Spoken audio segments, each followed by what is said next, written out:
This is a story about Japanese Americans during World War II and what happened to them.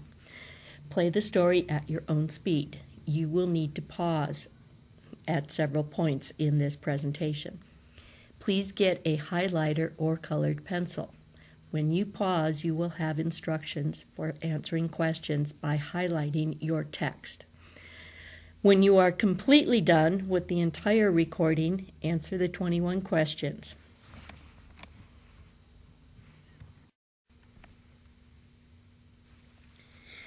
On December 7, 1941, Japan's attack on the U.S. naval station at Pearl Harbor, Hawaii, thrust the United States into World War II and changed the life of every American. Thousands of young men were drafted into the Army and sent halfway around the globe to risk their lives in battle. The long, lean years of the Depression abruptly ended as American industry geared up for wartime. In factories and businesses and government bureaus, women played a more prominent role in the national workforce than ever before. Both the news and entertainment media of the era depicted a nation rallying to the defense of freedom. But one group of Americans faced a struggle all its own. For Americans of Japanese descent, the experience of the war years gave the word freedom a whole new meaning. Looking at page 92, highlight the answers to the following questions. What happened on December 7, 1941? Why did the Great Depression end?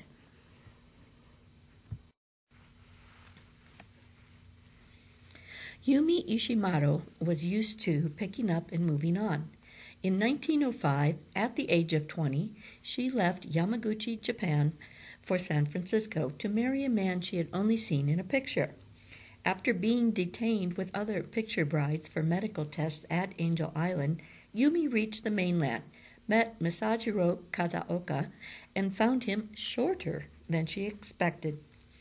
Masajiro, also from Yamaguchi, operated a restaurant off Fillmore Street. After they were married, Yumi went to work as a housekeeper for an American family. Before long, she was expecting her first child. The Kataoka's prospects looked good. But the great earthquake of April 1906 destroyed Masajiro's restaurant and left the young couple homeless. They lived for a while in a tent in Sacramento Park, then later in a succession of small apartments. Yumi gave birth to a daughter that summer. Masajiro decided not to rebuild his restaurant. He was tired of city life, of the mobsters who pressured honest businessmen to pay for protection.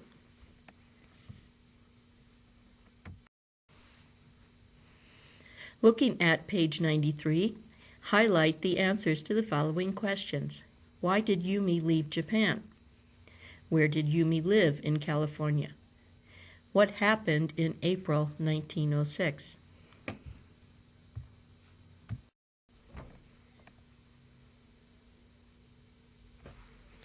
He and Yumi and their new baby left San Francisco, and Masajiro made a fresh start as a tenant farmer. He saw a bright future in strawberry farming and hoped one day to own some land. Back in the early 1900s, chemical fertilizers weren't as common as they are today.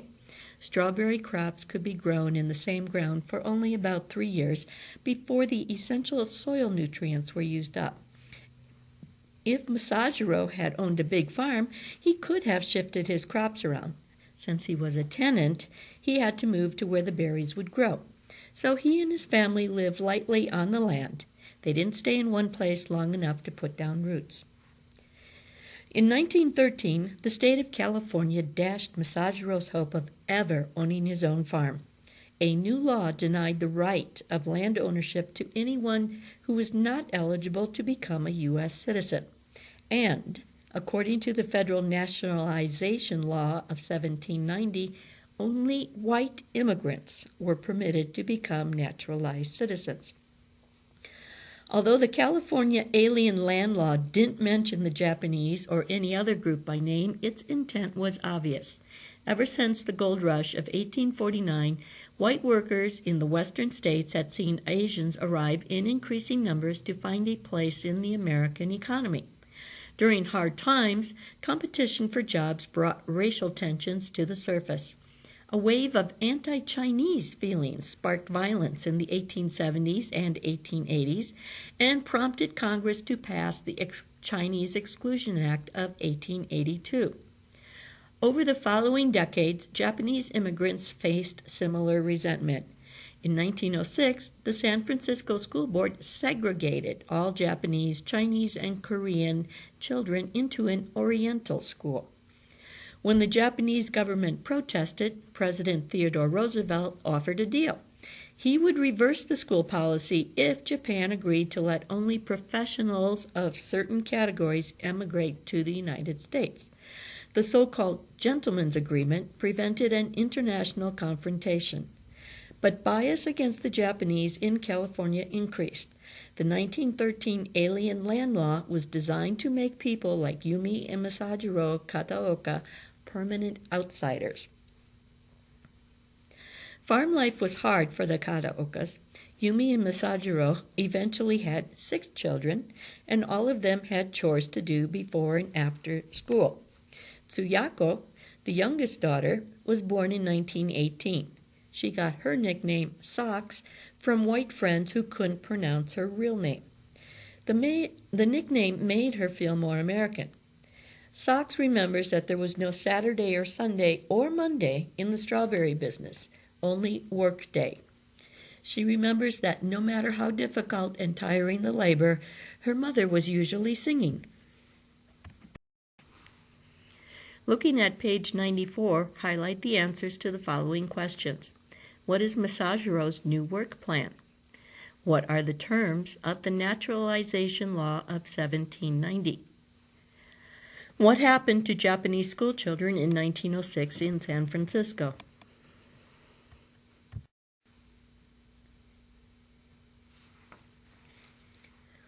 The Kataoka children spoke Japanese with their parents and English at school. A Japanese community school held afternoon classes in Japanese, but 3 miles was too far to walk home after dark.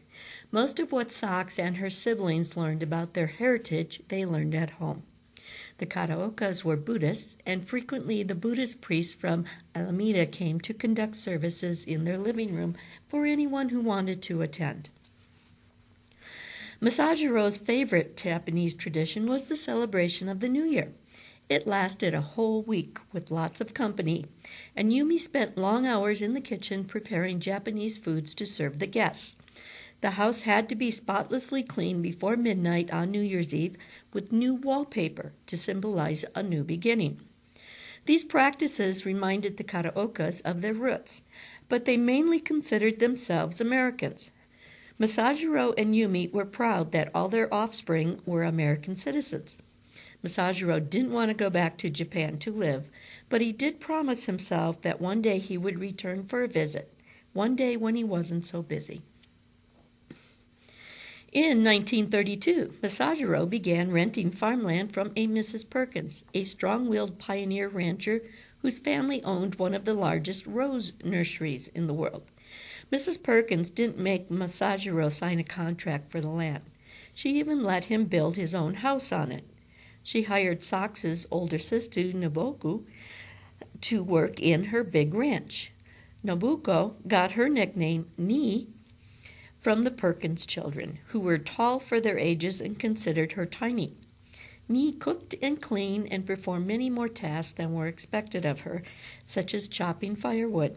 In fact, she was such a vigorous worker that after she married and moved away, everyone else Mrs. Perkins hired seemed lazy by comparison. Masahiro Kataoka died in late 1940. In keeping with Buddhist tradition, Yumi had his body cremated. Since he had always wanted to see Japan again, Yumi and Ni decided to take his ashes back for burial in Yamaguchi. They went in the late fall of 1941. At that time, World War II was raging in Europe, and many feared that conflict would soon erupt between the U.S. and Japan. Ni and her mother got back to California just before that fear came true. On Sunday morning, December 7, 1941, Socks, her sister Lillian, and their mother were riding in the car. A special bulletin on the radio announced that the Japanese had mounted a surprise air attack on the U.S. naval base in Pearl Harbor, Hawaii. The girls translated the news for Yumi. "This is terrible," Yumi said to them in Japanese, because she was an Issei, first-generation Japanese immigrant, not a U.S. citizen. Her native country was now the enemy.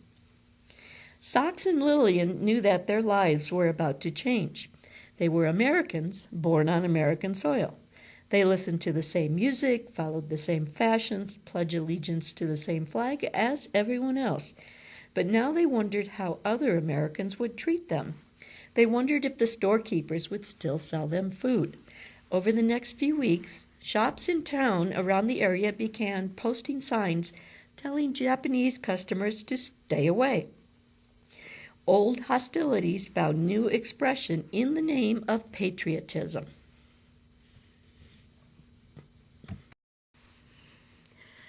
Looking at page 95, highlight the answers to the following question.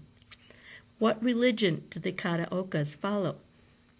What happened to Masagio after he died? What does Issei mean?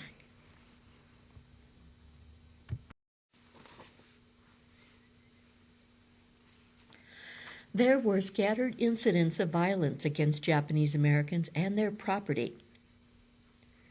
The Karaokas had a mailbox at the post office in Centerville. Every morning, Socks went in to pick up the mail. After the Pearl Harbor attack, the postmaster began holding the family's mail at the window instead of putting it in the box, so that Socks had to come and ask him for it. This way, he could ask her questions such as, "How do you feel about the bombing?" Or, "What do you think is going to happen to you people?" Socks hated this daily confrontation. She kept her answers short and left as quickly as possible. The question about what was going to happen was partially answered on February 19, 1942. President Franklin D. Roosevelt on that day issued Executive Order 9066, establishing military areas along the West Coast and limiting the activities of any or all persons within them. 2 months later, Civilian Exclusion Order number 27 narrowed the focus of the restrictions by announcing that all persons of Japanese ancestry, both alien and non-alien, would be excluded from the West Coast. Even Nisei, second generation, or those born in America to Japanese parents, were now unwelcome. The order disrupted the lives of 112,000 people, 2/3 of them U.S. citizens. Evacuation orders posted on telephone poles and public buildings declared that Japanese Americans had 1 week to prepare to leave their homes. In the meantime, they had to abide by an 8 p.m. curfew and get permits to travel. The instructions didn't tell people where they would be going, but did tell them what to bring. Only the bare necessities, like clothing and linens and soap. When someone said they could take what they could carry in 2 hands, the Karaokas took this literally. They had never owned suitcases, so they got a permit to go to a nearby town and buy 2 each, flimsy cardboard ones, outrageously priced. Deciding what to pack was easy. Getting rid of the rest was not. Anything obviously Japanese could be interpreted as a sign of collaboration with the enemy. Yumi Karaoka burned her family's Japanese books and letters, advertising calendars from Japanese businesses, even her certificates from a Japanese bank. Many people burned family keepsakes, such as photographs and antique kimonos. As for their other possessions, the evacuees had 2 choices. Either leave them to be stolen or sell them at the going rate. One of Yumi's sons sold 2 cars, a long bed truck and a Caterpillar tractor, for a fraction of their worth. The Karaokas got $15 for their piano, and Socks was so happy to see it going home with someone that she gave the buyer all her sheet music and even threw in her tennis racket into the bargain. Some people in the valley refused to trade their brand new stoves or refrigerators for pocket change, so they stored them in the Japanese school building in hopes of retrieving them when the war was over. May 9th, 1942 was leaving day. A few days beforehand, Mrs. Perkins got in touch with me and told her to bring her whole family to the ranch house for a farewell breakfast. The invitation meant a lot to the Kataokas because most of the other white people they knew had shunned them. That morning, Mrs. Perkins ushered them into her beautiful formal dining room.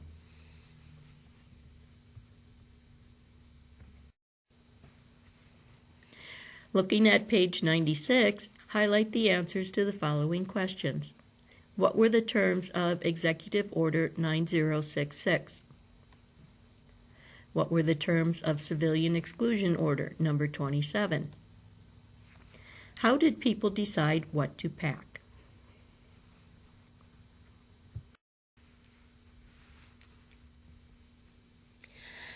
The long table was set with her best china and crystal and silver. She usually had someone to cook and serve meals for her, but this time she did everything herself. When Nee and Socks offered to help bring the food out, she told them that now it was her turn to serve. After breakfast, Mrs. Perkins drove the Kataokas in her Oldsmobile to the grounds of the Japanese school where buses were waiting. The fellow who ran the local hamburger stand was the only other white person who came to say goodbye. It hurt Socks' feelings that her close friends didn't show up, but she decided the reason was that they were afraid. Yumi Kataoka had moved her family many times, but never like this. The bus let them out at Tanforan Racetrack in San Bruno, California. No one knew what to expect. None of the Kataokas had ever been to a racetrack before. Inside, military policemen searched each person. All suitcases were opened and ransacked. A nurse peered into every eye and down every throat. On the infield of the track stood new Army-style barracks. Socks said she wanted to stay in those, but the officer said they were for mothers with infants.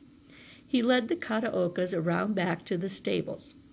Their new home was a horse stall. The building contained 2 back-to-back rows of 10 stalls each. 5 adults, Socks and her 3 brothers and their mother, had a 9 by 20-foot enclosure to share. Manure littered the dirt floor. The walls had been recently whitewashed, but carelessly, so that horsehair and dirt were smeared in. And the walls reached only halfway to the roof. There were no ceilings. The nearest bathroom was a long walk away. Socks worried about how her mother would take such humiliation. She was proud of Yumi for keeping the hurt hidden, for acting as if this were just another move. She knew that keeping the family together was Yumi's biggest concern. The officers passed out cloth sacks for everyone to fill with hay for mattresses. Lunch that first day, served in a room lined with rough plank tables and benches, consisted of discolored cold cuts, overboiled Swiss chard, and moldy bread. Socks refused to eat a bite. In the dark stall that night, listening to the noises of all the other people, Socks couldn't fall asleep. She couldn't stop wondering what any of them had done to deserve being penned up like animals. She couldn't believe this was happening in America. It didn't take Socks long to learn the local routine, including how early she had to get up to find an empty tub in the laundry shed. Her brothers washed dishes in the mess hall. There were long lines everywhere, for the toilets, for the laundry, for food. As clothing wore out, people shopped by mail from the Sears Roebuck catalog. Occasionally, Mrs. Perkins came to visit. When she saw the damp dirt floor of the drafty stall, she went home and ripped up the linoleums from the Kataoka's kitchen.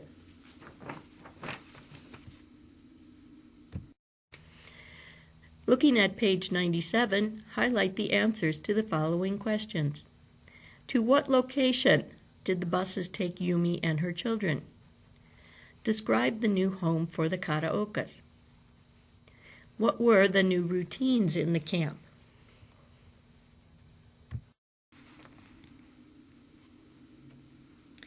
She brought the linoleum to them. She didn't want Yumi's rheumatism to get worse. Another time, she took Socks's broken wristwatch to have it repaired. For 4 long months, daydreams and small acts of kindness made their internment bearable. Every night, Socks wondered what the next day would bring. There was very little official news about the government's plans, so rumors were the main source of information. Late in the summer, a rumor went around that the Japanese were going to be moved inland to a concentration camp in the desert. Everyone started ordering high-top boots from the catalog. There were scorpions and snakes out there. According to some people, once they got to the new location, the government was going to drop a bomb on them. Some of the rumors turned out to be true. At the end of the summer, Socks, Yumi, and the other Japanese were packed into buses and driven east into the desert. Socks had never seen a place as dry and dusty and lifeless as Topaz, Utah. It looked like the surface of the moon. But when she saw the rows and rows of new barracks, some of them still unfinished, she could have kissed the ground. She reasoned that if the government was spending the time and money to build housing for her people, then it must not be planning to kill them. The Kataoka's new quarters measured 20 by 24 feet, a little roomier than the horse stall and a lot cleaner. A single naked light bulb hung from the ceiling. In the corner stood a pot-bellied stove. By stringing up a few sheets, family members could carve out the illusion of privacy. The communal bathroom had 6 toilets and no doors.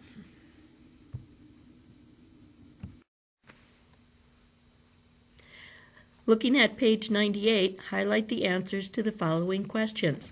What were the rumors that spread in the camp?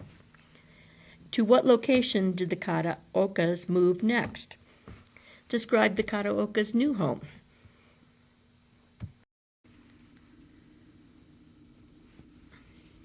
There were no chairs or tables. People scoured the construction site for materials. In just a short time, many families skillfully fashioned whole sets of furniture from orange crates and scrap lumber. Later, some residents laid out beautiful rock gardens on the barren ground. Even in this strange new environment, much about camp life was familiar. The crowded living space, the boredom, the long lines for every necessity. But Socks began to notice changes in the people around her. In the dining hall, children made friends quickly and sat together in groups. The family meal, a central part of Japanese life, was losing its importance. A deeper toll resulted from unemployment. Fathers, no longer breadwinners, began to lose their self-respect and sometimes the respect of their families. Everyone was aimless now. Everyone was a small step from stir-crazy. Camp residents had to pull together to avert despair. They formed social clubs and choirs and sports teams. They started newsletters to share information and ideas. Socks had the good fortune to get a job as assistant block manager. She was responsible for looking after about 200 people in 72 rooms.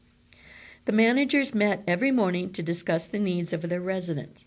Extremes of climate caused many problems, since temperatures reached well below zero in the winter and over 100 in the summer months.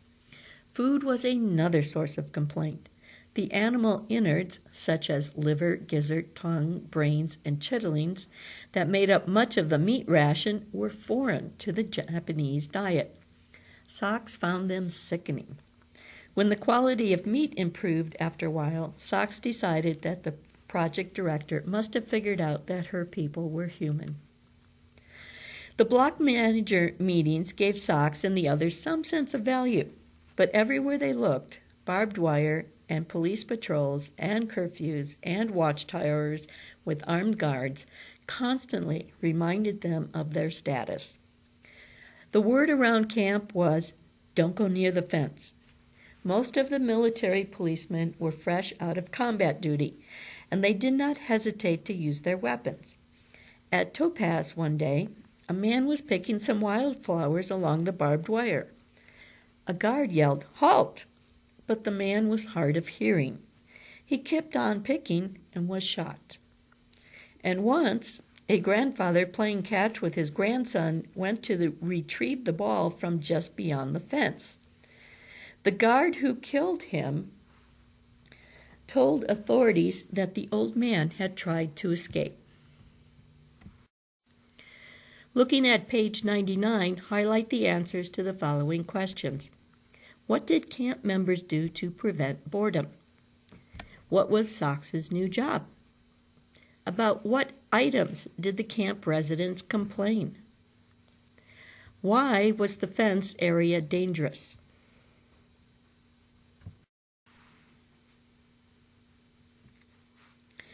As the war in Europe and the Pacific intensified, the government realized that many potentially able soldiers were sitting idle in the camps. In early 1943, President Roosevelt wrote to the Secretary of War and contradicted his earlier executive order. Americanism is not and never was a matter of race or ancestry.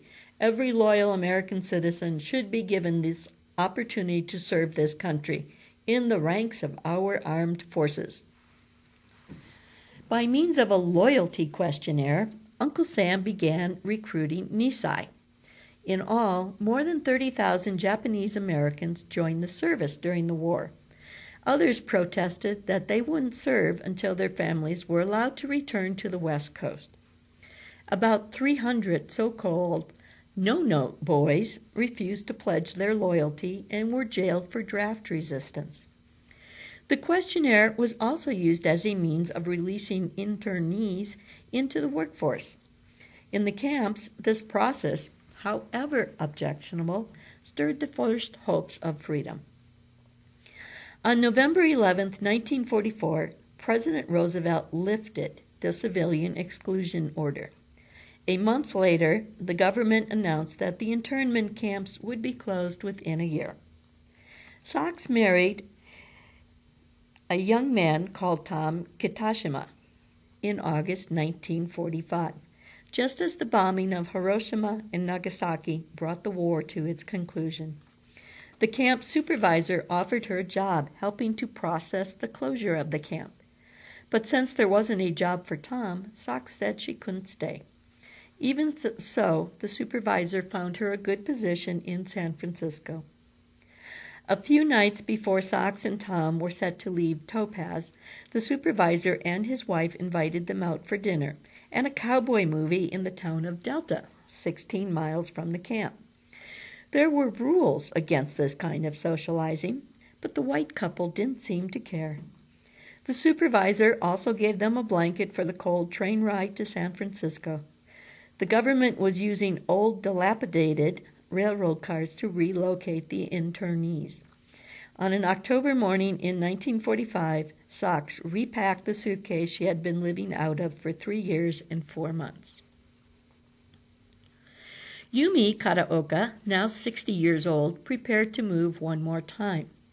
People were heading in all directions. There was nothing left to go back to. Yumi joined a large group heading for a housing center at Richmond, California. In time, Yumi and her scattered children heard reports from the valley that used to be their home. The Japanese school building had been emptied of all the stored appliances. The house that Masajiro had built on Mrs. Perkins' place was gone now, along with the little things the family left behind. Someone told them that the old strawberry fields had been planted over with roses.